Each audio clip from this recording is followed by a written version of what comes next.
Over 100 years of serving this country. Barbados like a power company. From Christchurch to St. Lucie. Barbados like a power company. You can count on us.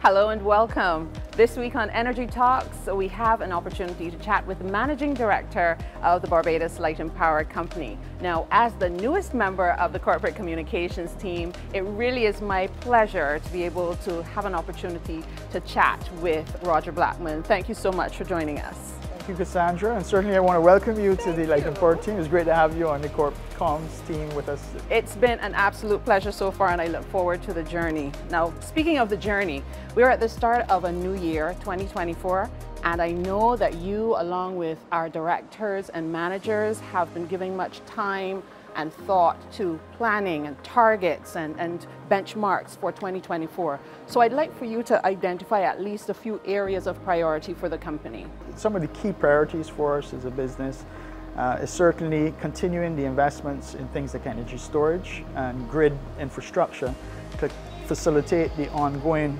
transition to low carbon sources like solar PV and wind and other things that are going to come on stream. We have, over the last decade, as far back as 2010, we introduced the Renewable Energy Rider program that most people will be aware of, and that set us off on the journey of increasing customer-owned renewable energy systems. That has been very successful over the years, and we're now at a point where Barbados is among the top 10 countries in the world for solar PV penetration. Okay. So we certainly want to continue that trend and aim for #1, and that will be in keeping with the energy policy that government has set for the country.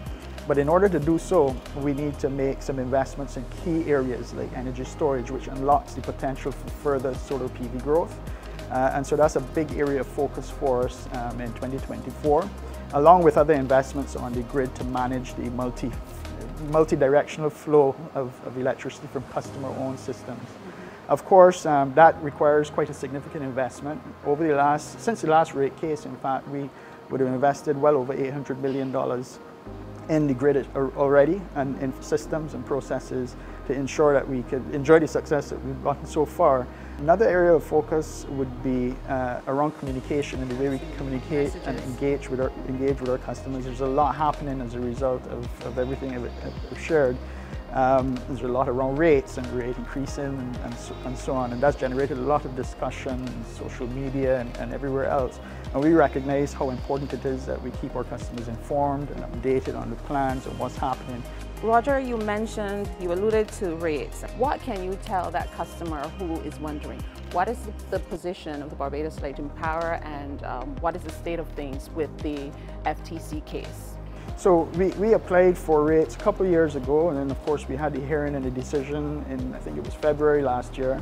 There were aspects of the decision that we were concerned about, and so we appealed aspects of it. And then late last year we received a decision that didn't address those concerns. And so we as a result, have asked the court to review those areas that we believe the decision was flawed in. And we're working on that process with the court to have those matters addressed. The timing of that, I'm not certain about, but that's certainly an area that we were working on through the year, and we will commit to making sure that we update and share information. When we have the information, we will share with customers as well. What sentiment would you want to leave with our viewer this evening? Well, I want to say we will continue, as we've done for well over 100 years, to provide high quality service to our customers. We recognize, the key things that we need to focus on. Affordability is one, but there's also sustainability and reliability, or resilience is more often talked about now. But there are trade-offs. If you can get the most sustainable or the most reliable system, that tends to drive costs up, and that becomes the most expensive system. It's to find the balance between those three areas, and we're working hard with our teams in the field every day and in the boardrooms and with management to put things in place to ensure we find that appropriate balance. Roger, there is so much more that we can talk about and that we will talk about, and I look forward to my next opportunity to give you a chance to share more with our customers. Certainly, as do I.